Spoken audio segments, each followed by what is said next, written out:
नमस्कार विद्यार्थियों।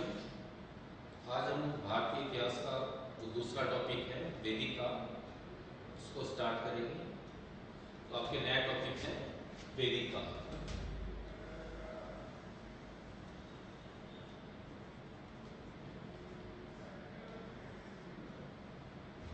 तो जैसा कि हमने सिंधु घाटी सभ्यता में पढ़ा था, सिंधु घाटी सभ्यता थी, उसका जो पतन माना जाता है वो 1750 ईसा पूर्व में हुआ।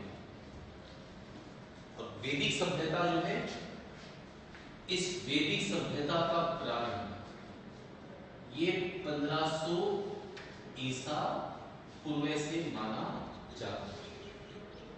यानी हड़प्पा सभ्यता का पतन और वैदिक सभ्यता का प्रारंभ, इनके बीच में कुल कितने वर्षों का अंतर रहा है? 250 वर्षों का।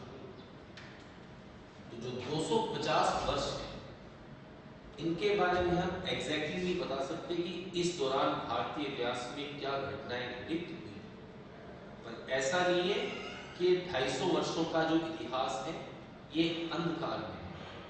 क्योंकि जब वैदिक सभ्यता प्रारंभ हुई तो ऋग्वेद में जो भारत के स्थानीय निवासी हैं उनके लिए ये लिखा गया था कि वो कबीलों के रूप में संख्यित थे। यानी इन 250 वर्षों का जो इतिहास था, इन दोनों के बीच की अवधि, उस दौरान भारतीय जो निवासी थे, स्थानीय निवासी, उन्होंने अपने आप को कबीलों के रूप में संगठित किया। ठीक है, तो वापस समझ लो, नया टॉपिक है हमारा आज का वैदिक का। तो हड़प्पा सभ्यता का जो पतन हुआ वो 1750 ईसा पूर्व में हुआ है। वैदिक सभ्यता का प्रारंभ 1500 ईसा पूर्व में। तो बीच में जो अंतराल है, अंतर है, वो 250 वर्षों का है। तो इन 250 वर्षों का जो इतिहास है, इसको इतिहासकार ज्यादा महत्व देते नहीं है, क्योंकि इसके बारे में हमारे पास में कोई साहित्यिक स्रोत नहीं है, पुरातात्विक साक्ष्य नहीं मिलते। पर ऐसा है नहीं। वर्तमान में हम ये मानते हैं कि जो 250 वर्षों का इतिहास था, इसको उत्तर हड़प्पा का, यानी हड़प्पा के बाद का समय मानते हैं। और इस दौरान भारतीय जो थे, स्थानीय निवासी जो थे, उन्होंने अपने आप को छोटे छोटे कबीलों के रूप में संगठित कर लिया था। ठीक है, अब वैदिक सभ्यता जो है, इसका जो समय रहा है वो 1500 ईसा पूर्व से 600 ईसा पूर्व तक चला। तो लगभग 900 वर्षों तक रही है वैदिक सभ्यता। और एक इतिहासकार हुए हैं विंटर नीड्स। तो विंटर नीड्स जो है, इन्होंने वैदिक सभ्यता को दो भागों में बांटा है। एक तो है ऋग्वेदिक काल, ये चला है 1500 ईसा पूर्व से 1000 ईसा पूर्व। और दूसरा है उत्तर वैदिक काल, ये चला है 1000 ईसा पूर्व से लेकर 600 ईसा पूर्व। यानी ऋग्वेदिक सभ्यता चली है 500 वर्षों तक, उत्तर वैदिक सभ्यता 400। तो कुल वैदिक सभ्यता का समय ये हम मानते हैं कितने वर्ष? 900 वर्ष, जैसा कि मैंने आपको बताया। तो 500 वर्षों तक ऋग्वेदिक सभ्यता और 400 वर्षों तक चली है उत्तर वैदिक सभ्यता। इस प्रकार ये हम स्टार्टिंग कर रहे हैं आज इस टॉपिक की।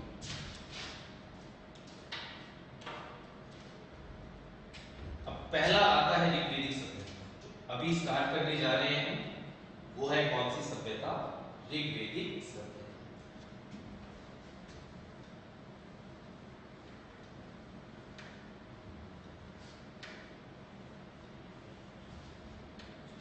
ऋग्वेदिक सभ्यता,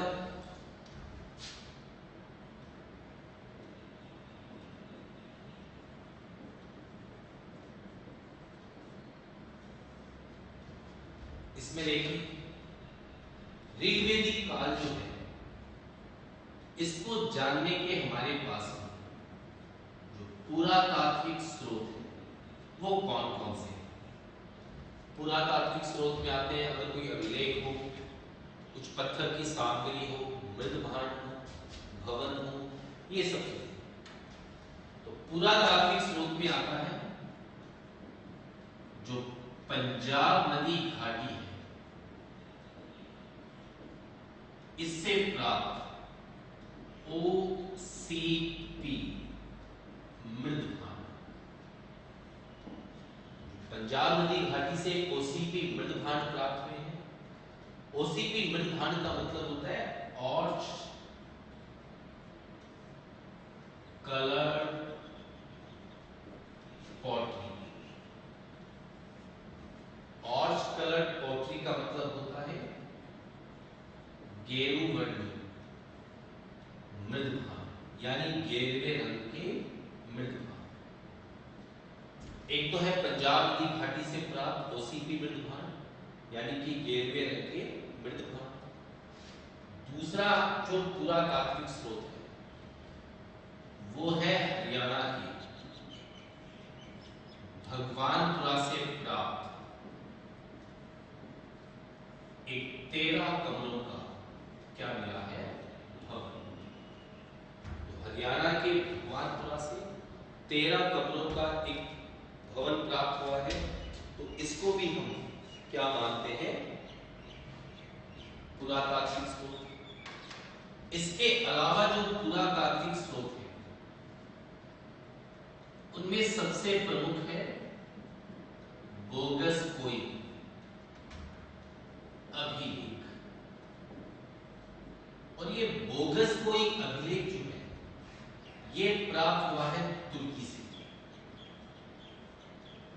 तुर्की से प्राप्त हुआ है, इसका समय है 1600 ईसा पूर्व। और बोगस कोई अभिलेख जो है इसकी खोज की थी 1906 में, और ये खोज की थी ह्यूगो विंकलर ने। ह्यूगो विंकलर के द्वारा इसकी खोज की गई। अब इस बोगस कोई अभिलेख में लिखा क्या गया है ये बताता हूं मैं आपको। आर्य जो थे ये कबीलों के लोग थे। बोगस कोई अभिलेख में लिखा गया है कि 2 आर्यों के कबीले थे। एक तो कबीला था हित्ती, एक कबीला था मित्तानी। अब हित्ती कबीले का जो राजा था वो था सुब्बीलीमा, और मित्तानी कबीले का जो राजा था वो था मती उज्जा। तो हित्ती और मित्तानी इन दोनों कबीलों के बीच में युद्ध हुआ। युद्ध के बाद संधि। इस संधि में इन्होंने 4 देवताओं को साक्षी बनाया, और ये 4 देवता जो हैं ये थे इंद्र, मित्र, वरुण और नासिर थे। तो इन 4 देवताओं को साक्षी बनाया गया है बोगस कोई अभिलेख। और जैसा कि हम ऋग्वेद में पढ़ते हैं ये चारों के चारों जो है ये ऋग्वेदिक आर्यों के भी क्या थे, देवता। चारों के चारों जो है ये ऋग्वेदिक आर्यों के भी देवता थे। इन 4 देवताओं को साक्षी बनाया गया है इस बोगस कोई अभिलेख के। तो ये ऋग्वेदिक काल को जानने के हमारे पास कुछ पुरातात्विक क्या है, स्रोत है। ठीक है, क्लियर। नेक्स्ट देखिए, अब आता है ऋग्वेदिक काल को जानने का। एक बार वापस बता देता हूं पुरातात्विक स्रोत। एक तो पंजाब नदी घाटी, भारत और पाकिस्तान का पंजाब स्टेट है, यहां से OCP यानी गेरुए रंग के मृद भांड मिले हैं, ऑर्च कलर पोट्री गेरुए रंग के। हरियाणा के भगवानपुरा से 13 करोड़ का भूगर्भ मिला। बोगस कोई अमीरे, ये है तुर्की में, 1600 ईसा पूर्व का है। खोज की 1906 में ह्यूगो विक्लर ने। हित्ती और मितानी दो आर्यों के कबीले थे। तो हित्ती कबीले का शासक था सुपीलीमा, मितानी का शासक था मती टोचा। दोनों कबीलों में युद्ध हुआ। युद्ध के बाद संधि हुई। तो संधि में इन्होंने 4 देवताओं को साक्षी बनाया, इंद्र, मित्र, वरुण, नासर। और ये चारों के चारों ऋग्वेदिक आर्यों के लिए क्या है? देवता। ठीक है, नेक्स्ट देखिए।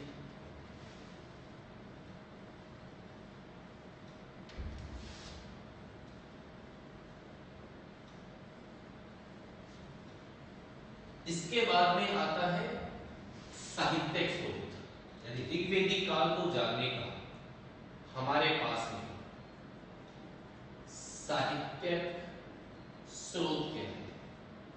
तो एकमात्र जो साहित्यिक स्रोत है जिससे ऋग्वेदिक काल के बारे में जानकारी मिलती है, भारत में ऋग्वेदिक आर्य क्या थे, वो है कौन सा वेद?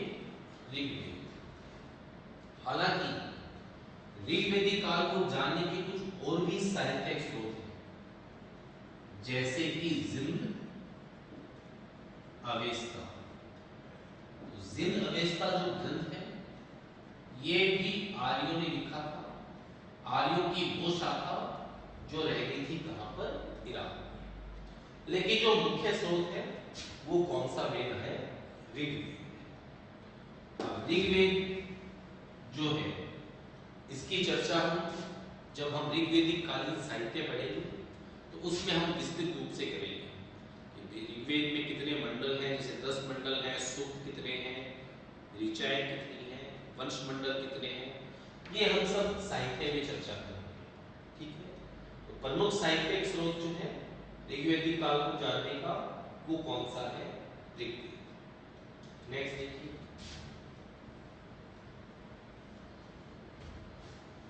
वैदिक सभ्यता जो थी, इस वैदिक सभ्यता के प्रतिनिधि ये कौन थे? आर्य।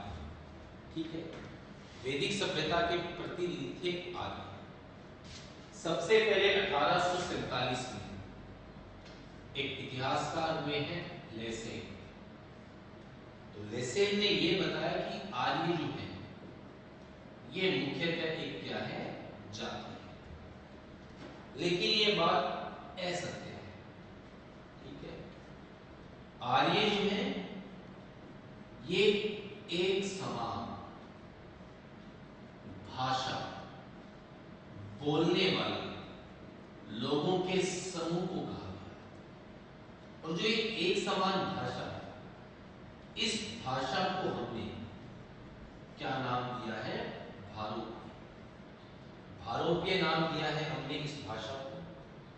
तो लेसेन जो था इसने सबसे पहले ये बता दिया कि आर्य जो है ये एक जाति है, लेकिन मुख्यतः आर्य जो थे ये एक समान भाषा बोलने वाले लोगों के समूह को कहा गया। क्लियर? तो आर्य जो है इसका शाब्दिक अर्थ ये क्या होता है? श्रेष्ठ। ठीक है, तो आर्य जो थे ये भारत के मूल निवासी नहीं थे, ये किसी और स्थान से चलकर भारत में आए। अब इनका मूल स्थान था क्या? इसको लेकर इतिहासकारों ने अलग अलग मत दिए कि इनका मूल स्थान वास्तव में था क्या। इसको लेकर इतिहासकारों के अलग अलग मत हैं। उन मतों पर चर्चा करते हैं कि किस मूल स्थान से आए।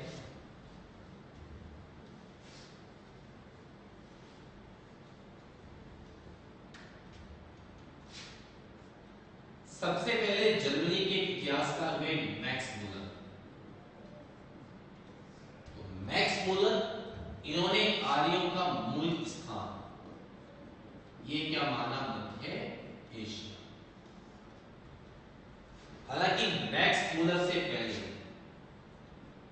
जी रोज ये भी आर्यों का मूल निवास क्या बता चुके थे? मध्य एशिया। जब भी क्वेश्चन आए कि सर्वप्रथम आर्यों का मूल निवास मध्य एशिया किसने बताया, तो सर्वप्रथम तो बताया किसने, जीनोस ने। लेकिन मैक्स मुलर ने विस्तृत व्याख्या की कि इनका मूल स्थान था मध्य एशिया। इसके अलावा भी इतिहासकारों के अलग अलग मत, जैसे कि गाइल्स, इसने कहा कि हंगरी देश की जो डैन्यूब नदी घाटी है, यहां से आए आर्य जो पेंका, हर्ट, इनका मत था कि आर्य जो थे इनका मूल निवास क्या था, जल। इसके अलावा नेहरिंग, गॉर्डन चाइल्ड, इन्होंने माना कि आर्यों का मूल निवास ये क्या था, दक्षिणी रूस। इसके अलावा दयानंद सरस्वती,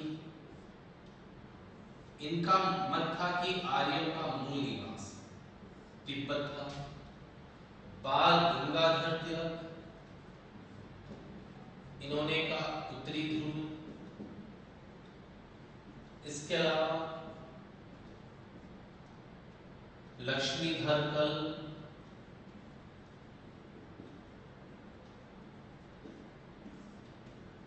इन्होंने कहा कश्मीर इनका मूल निवास था।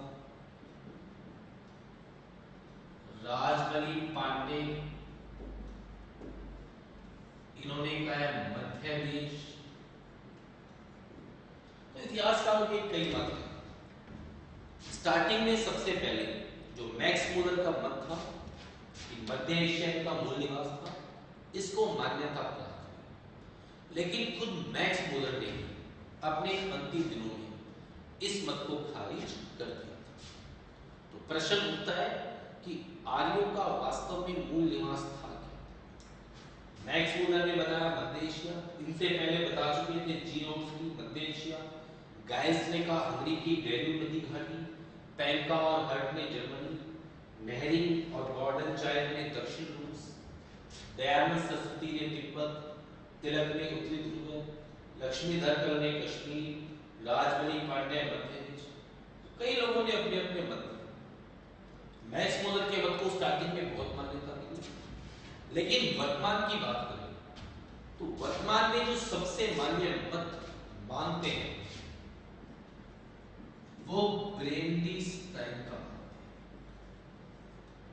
ब्रेंडिस्टाइन ने मत दिया कि आर्यों का जो मूल निवास था वो यूराल पर्वत के दक्षिण में स्थित किर्जिक का मैदान था। यानी कि यूराल पर्वत के दक्षिण में जो किर्जिक मैदान है, आर्य वहां से चलकर भारत आए थे। उसका कारण है आर्यों का सबसे प्रिय पशु वो था घोड़ा, और प्रारंभिक घोड़ों की जो हड्डियां हैं वो इसी किर्जिक मैदान से प्राप्त हुई है। इसलिए आर्यों का मूल निवास जो है ये माना गया है किर्जिक मैदान। क्लियर? नेक्स्ट देखिए,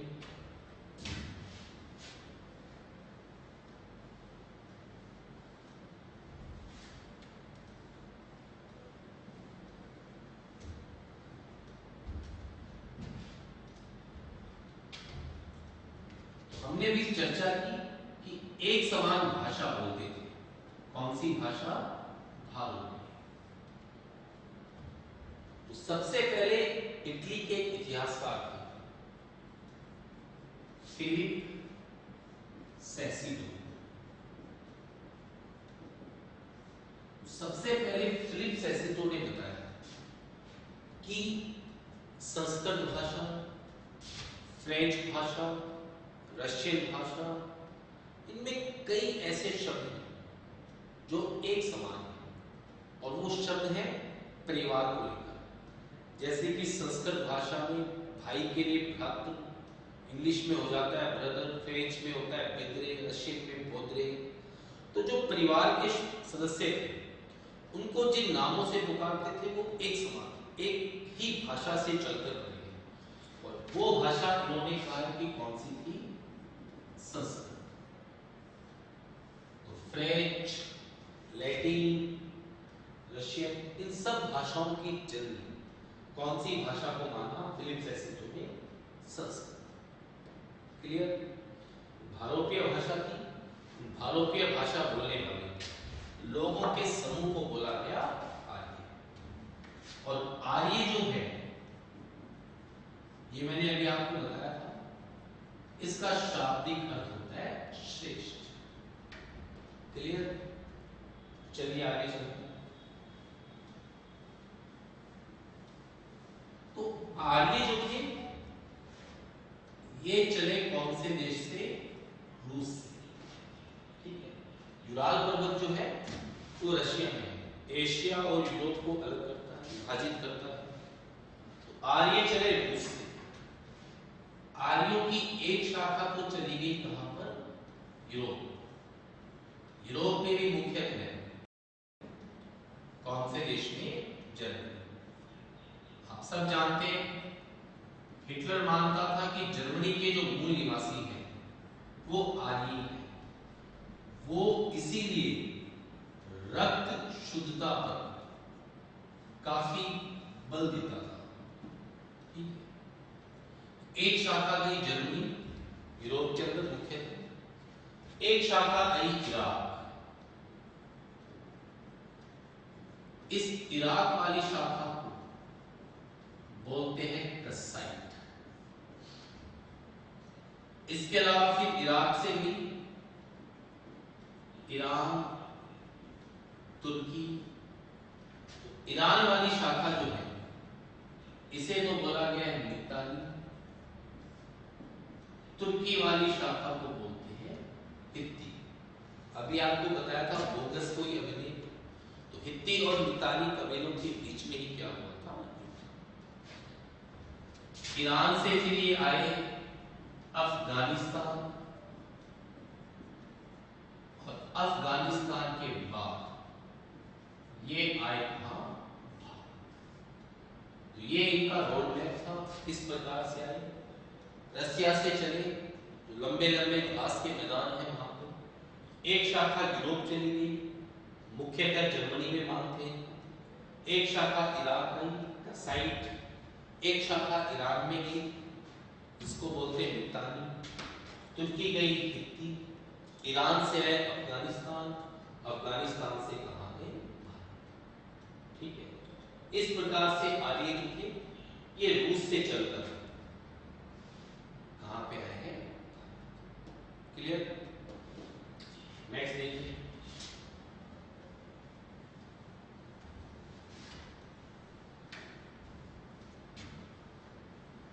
अब आर्य जो थे ये कबीलों के रूप में संगठित थे। जैसे मान लीजिए 2 या 3 हजार व्यक्तियों का एक समूह या एक कबीला हो गया, तो कबीलों के रूप में संगठित थे कौन? आर्य। आर्यों का सबसे महत्वपूर्ण कबीला जो भारत है वो कबीला था कौन सा? भरत कबीला। ये भारत में आया। आर्यों का सबसे महत्वपूर्ण क्या था? कबीला था। अब भरत कबीला जो है इसके प्रारंभिक पुरोहित थे कौन? विश्वामित्र। तो विश्वामित्र जो है ये भरत कबीले के प्रारंभिक पुरोहित थे। लेकिन भरत कबीले में एक शासक हुआ सुदास। इसने विश्वामित्र के स्थान पर अपना पुरोहित बना लिया, इसको वशिष्ठ। वशिष्ठ को इसने अपना पुरोहित बना दिया। तो विश्वामित्र जो थे उन्होंने 10 राजाओं का एक क्या बनाया? संघ। 10 राजाओं का एक संघ बनाया इसने विश्वामित्र ने। किसके खिलाफ? सुदास के खिलाफ। अब इन 10 राजाओं के संघ में 5 तो थे आर्य और 5 ही कौन थे? अनार्य। अनार्य मतलब कि भारत के स्थानीय कबीले। अब थे कौन कौन से? 5 आर्य कबीले थे, पुरु, यदु, तुर्वस, अनु और द्रविड़। ये 5 तो थे आर्य कबीले। 5 अनार्य कबीले, ये थे अकिल, भलानस, पक्त, शीवी और विशाल।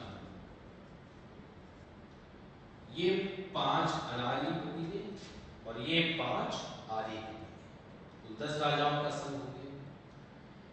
और इन 10 राजाओं के संघ का नेतृत्व है, ये पुरु कबीले का एक शासक था, पुरु कृस, इसने किया। इसने इन 10 राजाओं के संघ का क्या किया? नेतृत्व। और सुदास के साथ इन्होंने युद्ध किया, तो ये युद्ध लड़ा गया पुरुषनी, यानी कि आधुनिक रावी नदी के किनारे।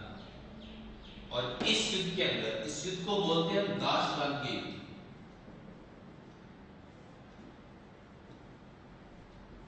और इस युद्ध के अंदर विजय कौन हुआ? सुदास। सुदास इस युद्ध में विजयी हुआ। इसके बाद ही इस देश का नाम ये क्या पड़ा? भारत। और भारत का शाब्दिक अर्थ होता है भरतों का, जो भरत कबीला है, तो ये सुदास का भारत का शाब्दिक क्या होता है? ठीक है। और भरत कबीला जो था, इसमें जो शासक वर्ग था, उस वर्ग को बोलते थे त्रित्सु। जैसे मान लीजिए कबीले में 5 या 10 हजार लोग होंगे, तो उनमें से जो उस पूरे कबीले को संचालित करता था, उनका नेतृत्व करता था, 3 या 4, 5 आदमी मिलकर, तो उन शासक वर्ग को क्या बोला गया है? त्रित्सु। ठीक है, वापस बोलिए। आर्य जो थे कबीलों में थे, कई कबीले थे आर्य के। सबसे महत्वपूर्ण कबीला जो भारत में आया है, उसका नाम था भरत कबीला। भरत कबीले में जो शासक वर्ग था, वो था त्रित्सु। पहले भरत कबीले के पुरोहित थे विश्वामित्र, लेकिन भरत कबीले के शासक सुदास ने वशिष्ठ को अपना पुरोहित बनाया। तो विश्वामित्र ने 10 राजाओं का एक संघ बनाया, 5 आर्य कबीले, 5 अनार्य कबीले। तो 5 आर्य थे पुरु, यदु, तुर्वस, अनु, द्रविड़। 5 अनार्य थे अकिल, भलानस, पक्त, शीवी और विशाल। अनार्य से मतलब है या तो वो पहले आ गए, भारतीयों के साथ घुल मिल गए, उनको अनार्य बोल दिया गया, या भारत के स्थानीय निवासियों को भी ऋग्वेद में क्या बोला गया? अनार्य। और इन 10 राजाओं के संघ का नेतृत्व किया पुरु कबीले के शासक पुरु कृस। इस युद्ध में पुरु कृस की क्या होगी? मृत्यु। ये युद्ध लड़ा गया पुरुषनी यानी रावी नदी के किनारे। दाशराग के युद्ध बोलते हैं इसको। इसमें विजय हुआ था सुदास। और विजय होने के बाद इस पूरे देश का नाम रखा गया भारत, जिसका शाब्दिक अर्थ होता है भरतों। इस प्रकार से आर्य जो थे ये भारत। नेक्स्ट देखिए।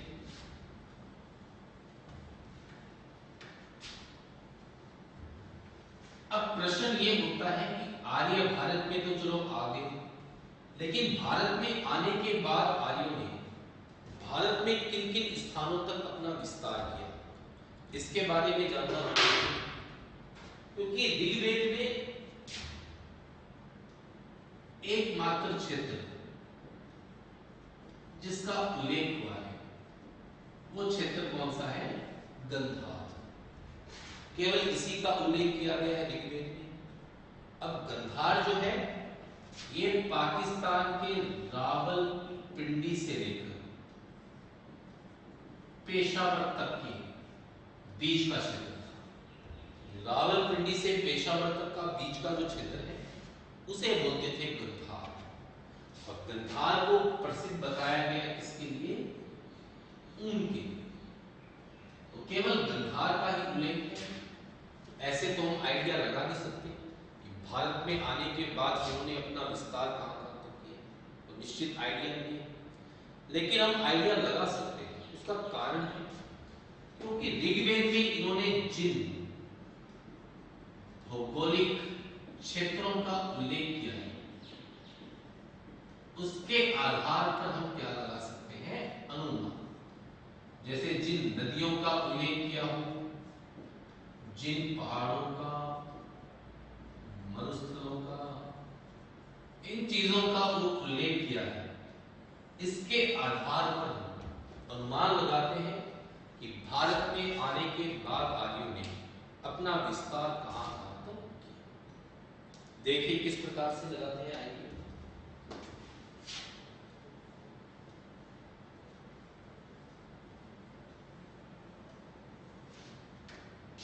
ये मैं रफली डायग्राम बना रहा हूं समझाने की दृष्टि से।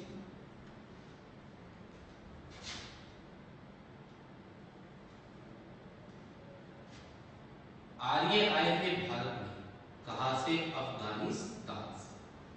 तो ये भी आपको बताया था। तो अफगानिस्तान में बहने वाली 4 नदियों के नामों का उल्लेख किया है। ये मान लीजिए सिंधु नदी होगी। अफगानिस्तान की जो नदियां सिंधु में मिलती हैं उन 4 नदियों के नाम लिखिए, ठीक है।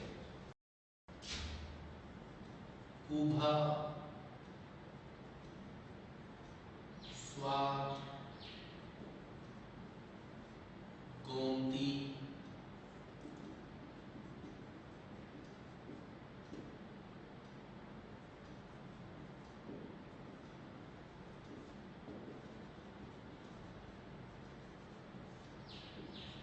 कुभा यानी काबू नदी, कुरुम, स्वात यानी स्वास्थ्य, गोमती गोमल नाम से लिखी है, कुरुम। इन 4 नदियों के नाम लिखे हैं, कुभा, ये सब। तो ये चारों नदियां मिलती है सिंधु नदी में। कौन सी दिशा से, इस दिशा से।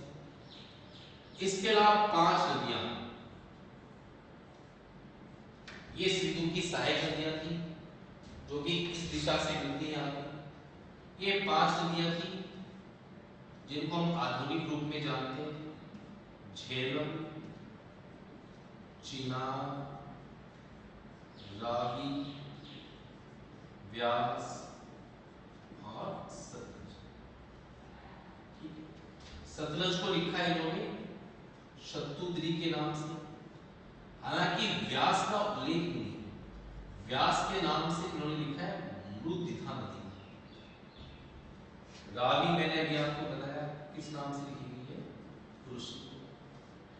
चिनाब इसको लिखा है किसके नाम से, अस्तिनी। झेलम को लिखा है किसके नाम से, वितस्ता के नाम से। ये 5 नदियां हैं जो कि सिंधु नदी में इस दिशा से मिलती है। तो 5 तो ये नदियां, 1 सिंधु, 6 नदियां होंगी, 1 सरस्वती।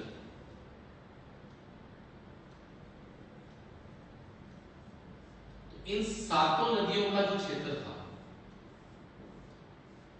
इन 7 नदियों के क्षेत्र को ऋग्वेद में किस नाम से लिखा गया है, सप्त सैन्य। 7 नदियों का क्षेत्र है, इसको ऋग्वेद में सप्त सैन्यों के नाम से लिखा गया है। और अभी मैंने आपको बताया था साहित्यिक स्रोत में जिंद अवेस्ता। तो जिंद अवेस्ता में इस पूरे सप्त सैन्यों को लिखा गया है तप्त हिंदू। कौन से ग्रंथ में लिखा गया है, जिंद अवेस्ता। तो आर्यों की जो सबसे पवित्र नदी थी, सबसे पवित्र नदी जो थी आर्यों की, वो कौन सी थी, सरस्वती। ये आर्यों की सबसे पवित्र नदी थी। और और सरस्वती को इन्होंने लिखा है नदी तमा या अम्बी तमी, इस नाम से इन्होंने लिखा है, सबसे पवित्र नदी थी। तो जब भी क्वेश्चन आए कि आर्यों की सबसे पवित्र नदी थी, उसका आंसर होगा सरस्वती। और ये क्वेश्चन आए आर्यों की सबसे महत्वपूर्ण नदी थी, तो वो होगी कौन सी नदी? सिंधु। तो सबसे महत्वपूर्ण तो सिंधु, सबसे पवित्र कौन सी? सरस्वती। क्लियर? अब देखिए ऋग्वेद में यमुना नदी का उल्लेख 3 बार है, गंगा नदी का उल्लेख 1 बार ऋग्वेद में।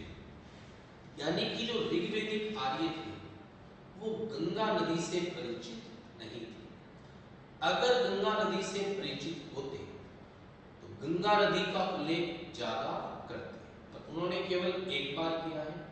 यानी ऋग्वेदिक काल के अंदर आर्य जो थे ये गंगा नदी से ज्यादा परिचित नहीं थे। क्लियर? नेक्स्ट देखिए, एक बार मैं इसको यहां से मिटा रहा हूं, ठीक है? यहां भी देख लीजिए, ऋग्वेद में उल्लेख है मरुस्थल का, और यह है राजस्थान का रेतीला मरुस्थल। और मरुस्थल के लिए ऋग्वेद में क्या शब्द लिखा गया है? धन। तो राजस्थान का जो रेतीला मरुस्थल है उसे लिखा गया है धन के शब्द से। अब ये आगे विंध्याचल रेंज, तो विंध्याचल पर्वतमाला का उल्लेख नहीं किया। यानी कि ऋग्वेदिक काल में जो आर्य थे वो दक्षिणी भारत में नहीं थे, क्योंकि विंध्याचल का कहीं पर भी कोई उल्लेख नहीं है। ये जो हिमालय की रेंज है, इस हिमालय के लिए शब्द लिखा गया है हिमवंत, और हिमवंत की एक चोटी थी मूजवंत। इसी मूजवंत पर्वत चोटी से आर्यों को प्राप्ति होती थी किसकी? सोमरस। तो ये आर्यों का पेय पदार्थ था सोमरस। क्लियर? नेक्स्ट देखिए, अब ऋग्वेद में एक पर्वत का उल्लेख है, उस पर्वत का नाम है सुमेरु। अब सुमेरु पर्वत में 6 महीने दिन और 6 महीने की रात होती थी। तो ऐसा केवल पृथ्वी के ऊपर या ग्लोब पे 2 ही जगह होता है पृथ्वी पे, उत्तरी ध्रुव और दक्षिण ध्रुव। तो इसी आधार पर गंगाधर तिलक ने आर्यों का मूल निवास स्थान ये क्या बताया था? उत्तरी ध्रुव। ठीक है? सरस्वती नदी जो है ये जिस स्थान पर विलुप्त होती थी उस स्थान को लिखा गया है विंशन, जो पाकिस्तान का भावलपुर डिस्ट्रिक्ट है, ये उसके लिए लिखा गया है। क्लियर? इस स्थान पे सरस्वती नदी क्या हो गई? विलुप्त। ठीक है? अब सरस्वती और एक नदी है द्रष्ट।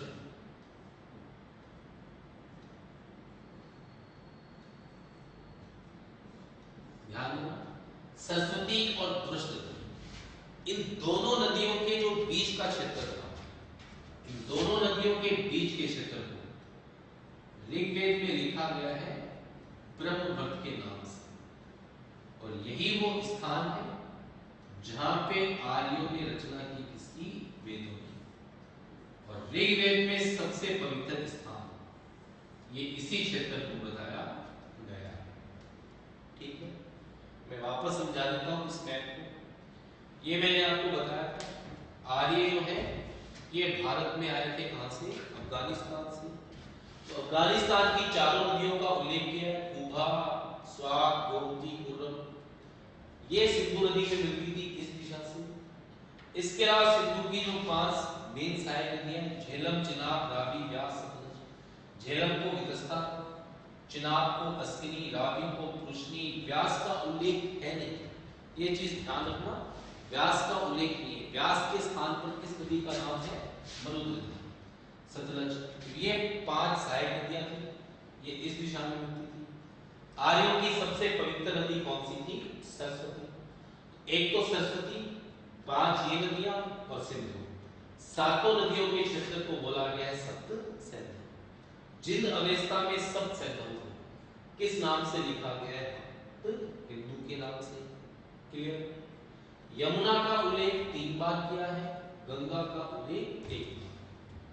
गंगा नदी से परिचित नहीं थे, अगर परिचित होते तो गंगा नदी का उल्लेख ज्यादा करते, क्योंकि बाद में अभी तक मान लीजिए वर्तमान में हमारी सबसे पवित्र नदी गंगा है, तो गंगा नदी से परिचित थे नहीं ऋग्वेदिक काल में। क्लियर? जो राजस्थान का रेतीला मरुस्थल है उसको लिखा है धन। विंध्याचल का उल्लेख है नहीं, यानी कि ऋग्वेदिक काल में आर्य दक्षिणी भारत में नहीं गए। हिमालय की जो रेंज है, हिमालय पर्वतमाला है, उसको लिखा है हिमवत, और इसकी एक पर्वत चोटी थी भूजवत। यहीं से आर्य को प्राप्ति होती थी इसकी, सोमरस की। सोमरस आर्यों का एक पेट था जिससे आर्यों को यौवन की प्राप्ति होती थी। सुमेरु पर्वत का उल्लेख है जहां 6 महीने दिन 6 महीने रात होती थी, तो ऐसा केवल उत्तरी और दक्षिण ध्रुव में है। तो तिलक ने अपनी पुस्तक लिखी है an Arctic home in Vedas, उसमें इसी सुमेरु पर्वत के आधार पर आर्यों का मूल निवास उत्तरी ध्रुव में माना है। सरस्वती और एक नदी थी दृष्टि, यानी वर्तमान की जो चौताल नदी है, इन दोनों नदियों का जो बीच का क्षेत्र है उसे बोला गया ब्रह्मवट। अब हम बात करेंगे ब्रह्मवट क्षेत्र था कौन सा, तो ब्रह्मवट क्षेत्र था पंजाब, जो पाकिस्तान पंजाब है, इंडिया का पंजाब है, इसे बोला गया ब्रह्मवट, और इसको सबसे पवित्र बताया गया है। और यही ब्रह्मवट में आर्यों ने रचना की थी इसकी वेदों की। क्लियर? सरस्वती नदी सबसे पवित्र थी, सिंधु सबसे महत्वपूर्ण। सरस्वती को इन्होंने लिखा है नदी तमा, अम्बी तमे, यानी नदियों की माता। इसके विलुप्त होने का जो स्थान बताया है वो बताया है बिछड़, जो पाकिस्तान का बहावलपुर, यानी इस काल में, ऋग्वेदिक काल में आर्यों का जो मेन निवास था वो ये क्षेत्र था।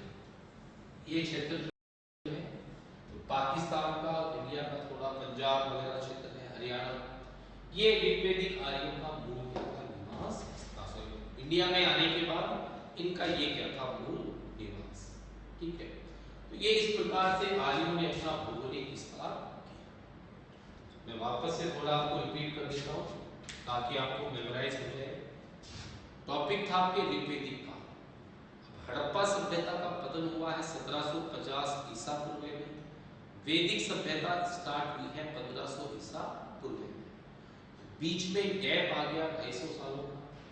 तो इन 250 सालों के इतिहास को इतिहासकार इतनी इंपॉर्टेंस देते नहीं है, क्योंकि ना तो कुछ साहित्य का साक्ष्य मिलता है, ना पुरातात्विक साक्ष्य, लेकिन इतना तय है कि इन 250 वर्षों के अंदर एक संक्रमण काल था। ठीक है, संक्रमण काल था। भारतीय जो थे कबीलों के रूप में संतुलित होने लगे, क्योंकि भारत पे धीरे धीरे धीरे आक्रमण होने लगे थे आर्यों के। ठीक है, अब वैदिक सभ्यता जो है ये कुल चली है 900 साल।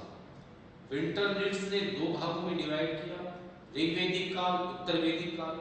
ऋग्वेदिक काल 1500 ईसा पूर्व से 1000 ईसा पूर्व, उत्तर वैदिक काल 1000 ईसा पूर्व से 600 ईसा पूर्व, कुल 900 साल चली है। पहला है ऋग्वेदिक काल। तो ऋग्वेदिक काल को जानने के सबसे पहले आते हैं पुरातात्विक स्रोत। अब ऋग्वेदिक काल के पुरातात्विक स्रोत, एक तो जो है पंजाब नदी घाटी है, ये जो 5 नदियों का क्षेत्र है पंजाब नदी घाटी, यहां से हमको मिले OCP यानी ऑर्च कलर्ड वाटर, गेरवे रंग के मृदा। इसके अलावा हरियाणा के भगवानपुरा से 13 कमरों का हमको एक भवन भी मिला है। इसके अलावा है बोगसगोई अभिलेख। अब बोगसगोई अभिलेख जो है ये 1600 ईसा पूर्व का है, अनातोलिया है तुर्की में, वहां से आपको प्राप्त हुआ है। तो बोगसगोई अभिलेख जो है इसकी खोज की 1906 में ह्यूग विक्लर ने। अब बोगसगोई अभिलेख में 4 देवताओं का उल्लेख है, दो आर्यों के कबीले थे जिनमें युद्ध हुआ, हित्ती और मित्तानी। हित्ती कबीले का राजा था सुग्रीवा, मित्तानी का राजा था मती। युद्ध हुआ, युद्ध के बाद संधि हुई। संधि में चार देवताओं को साक्षी बनाया। इंद्र, इंद्र का नाम लिखा है इनाग्रे, ठीक है। मित्र, मित्र का नाम लिखा है मित्र। वरुण, वरुण का नाम लिखा है अरुणावत्य। और नासत्य यानी नासित अन्ना। तो ये चार देवता थे जिनको साक्षी बनाया गया, और ये चारों के चारों ऋग्वेदिक आर्यों के भी क्या थे, देवता थे। साहित्य स्रोत की बात करें तो मैंने आपको बताया सबसे प्रमुख साहित्य का स्रोत है ऋग्वेद। हालांकि जिन अवेस्ता से भी जानकारी मिलती है। ऋग्वेद को हम जब ऋग्वेदिक साहित्य पढ़ाएंगे, चारों वेद, ब्राह्मण, उसमें विस्तार से पढ़ेंगे। तो ये तो हो गए हमारे पास में इनको जानने के कुछ उपलब्ध साक्ष्य, ठीक है। अब वैदिक सभ्यता के प्रतिनिधि थे आर्य, ठीक है। अब आर्य जो थे भारत के मूल निवासी नहीं थे, किसी और स्थान से चलकर इंडिया आए, ठीक है। लेसेन ने तो सबसे पहले बता दिया कि आर्य एक जाति थी, लेकिन बाद में ये निष्कर्ष निकाला गया कि आर्य कोई जाति नहीं थी, एक समान भाषा बोलने वाले लोगों का समूह था। और ये भाषा जो है, इस भाषा को नाम दिया गया है भारतीय भाषा। और भारतीय भाषा के जो प्रारंभिक शब्द हैं वो परिवार के सदस्यों के शब्द हैं, जैसे भाई है, बहन है, माता है। और ये सबसे पहले प्रतिपादित किया फिलिप सेसिटो ने। फिलिप सेसिटो ने बताया कि परिवार के सदस्यों के नाम रखे गए। क्लियर? अब आर्य भारत के निवासी तो थे नहीं, इनका मूल निवास था कहाँ? सबसे पहले जी रोड्स ने बताया कि आर्य जो थे मध्य एशिया के निवासी थे। मैक्स मूलर का मत बहुत मान्य हुआ, पूरे यूरोपियन कंट्रीज में हुआ। मैक्स मूलर ने कहा कि मध्य एशिया के मूल निवासी थे, लेकिन बाद में मैक्स मूलर का मत भी अमान्य कर दिया। कई लोगों ने अपने मत दिए। पेंका और हट ने कहा कि जर्मनी से आए थे। नेहरिंग और गॉर्डन चाइल्ड, इन्होंने कहा दक्षिण रूस से आए थे, ठीक है। गाइल्स ने कहा हंगरी की डैन्यूब नदी घाटी से आए। बाल गंगाधर तिलक ने कहा उत्तरी ध्रुव से आए। दयानंद सरस्वती ने कहा तिब्बत से आए। राजमणि पांडे ने कहा मध्य देश के निवासी थे। लक्ष्मीधर कल ने कहा कश्मीर के थे। कई पता है, लेकिन वर्तमान में जो सबसे मान्य मत है वो ब्रेंडिस्टाइन का है।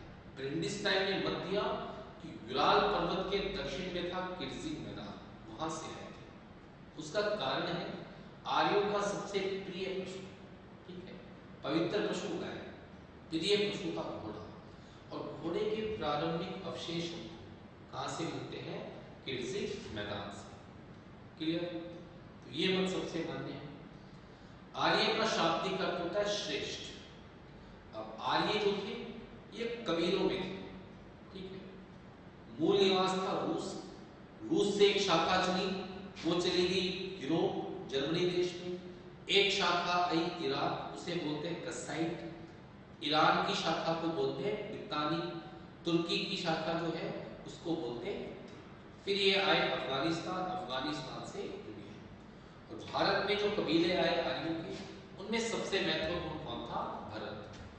भरत कबीले के पुरोहित थे विश्वामित्र। पर भरत कबीले के शासक सुदास ने बना दिया वशिष्ठ को। विश्वामित्र ने 10 राजाओं का संघ बनाया। दास राज्य हुआ, 7वें मंडल में उल्लेख भी है इसका ऋग्वेद के। तो इस दास राज्य में 5 तो आर्य कबीले थे, पुरु, यदु, तुर्वस, अनुद्रीय। 5 अनार्य कबीले थे, अकिन, मलानस, पक्ष, शीली, विशाली। पुरुषनी यानी रावी नदी के किनारे युद्ध हुआ। और पहली बार इतिहास का एक महत्वपूर्ण तथ्य है कि नदी को लेकर युद्ध हुआ, पानी को लेकर, जल संसाधन को लेकर के युद्ध लड़ा गया। इस युद्ध का जो कारण था यही था कि वशिष्ठ को पुरोहित बना दिया। ये नदी के बंटवारे को लेकर युद्ध हुआ। कभी भी क्वेश्चन आया कि दास राज्य होने का प्रमुख कारण, तो वो आता है कि जल संसाधन को लेकर, नदियों के बंटवारे को लेकर युद्ध। सुदास इसमें विजयी हो गया, देश का नाम रखा गया भारत। शाब्दिक अर्थ हो गया भरतों का, ठीक है। आर्य भारत में आ भी गए, पर आने के बाद में ये कहां तक गए? क्योंकि ऋग्वेद में एकमात्र गंधार का उल्लेख है, मैंने आपको बताया। रावलपिंडी से पेशा ऊन के लिए प्रसिद्ध। तो कैसे आइडिया लगाया कि कहां पे रहे, कहां गए? तो आर्यों ने ऋग्वेद में जिन भौगोलिक संरचनाओं का उल्लेख किया, नदियां, पहाड़, ये सब, उनके आधार पे हम आइडिया लगाते कि भारत में आने के बाद आर्य जो थे इन्होंने अपना भौगोलिक विस्तार कहाँ कहाँ तक किया। ठीक है, ये मैंने आपको बताया। सिंधु सबसे महत्वपूर्ण, ये अफगानिस्तान की चालुक्य। अब नदियों के नामों का उल्लेख किया है 10वें मंडल के नदीय सूत्र में। कुल 19 नदियों के नाम लिखे 10वें मंडल में है नदीय सूत्र। ठीक है, इस नदीय सूत्र के अंदर ऋग्वेद में कुल 10 मंडल है, तो 10वें मंडल के नदीय सूत्र में 19 नदियों का उल्लेख है। 15 के तो बकायदा क्या लिखे हैं, नाम लिखे। ठीक है, ये 4 नदियां, 5 ये नदियां। सरस्वती सबसे पवित्र, सरस्वती को नदी तमा अमृत में, सातों नदियों के क्षेत्र को सब सेंटर। यमुना का उल्लेख 3 बार, गंगा का 1 बार। क्लियर कट बात है, गंगा से ज्यादा परिचित थे। हिमालय को लिखा है हिमवत, इसकी चोटी थी मुजवत, जहां से मिलता था इनको सोमरस। विंध्याचल का उल्लेख नहीं है, यानी दक्षिण भारत नहीं है। राजस्थान के रेतीले मरुस्थल के लिए लिखा है धन्व। ठीक, सुमेरु पर्वत 6 महीने दिन 6 महीने रात, इसी आधार पे तिलक ने बताया था कि उत्तरी ध्रुव में मूल निवास था। सरस्वती और बृहस्पति नदियों का बीच का जो क्षेत्र था उसको बोलते थे ब्रह्मवट, यानी जो पंजाब रेंज है, पंजाब का क्षेत्र है, इसको ही सबसे पवित्र माना आर्यों ने। और ब्रह्मवट में आर्य रचना ही इसकी वेदों की। तो सरस्वती नदी है, इसके विलुप्त होने का स्थान बताया विंशन, यानी पाकिस्तान का जो बहावलपुर डिस्ट्रिक्ट है वहां पे जाके सरस्वती नदी क्या हो गई, यहाँ पे आर्यों ने अपना क्या किया विस्तार। ठीक है, तो आज हमने इसकी भौगोलिक चर्चा की, यहाँ तक अपना क्या किया विस्तार। नेक्स्ट क्लास में हम देखेंगे कि आर्यों की भारत में राजनीतिक व्यवस्था कैसी थी, उनका समाज किस प्रकार से था, किस प्रकार से उनकी अर्थव्यवस्था इकोनॉमी थी, कैसा उनका धर्म था, ये हम अगली क्लासेस में चर्चा करेंगे। उनकी क्या राजनीतिक व्यवस्था रही, कैसी सोसाइटी समाज था, कैसी अर्थव्यवस्था थी, कैसा ऋग्वेदिक आर्यों का धर्म था, इसके बारे में हम चर्चा नेक्स्ट क्लासेस में करेंगे। धन्यवाद।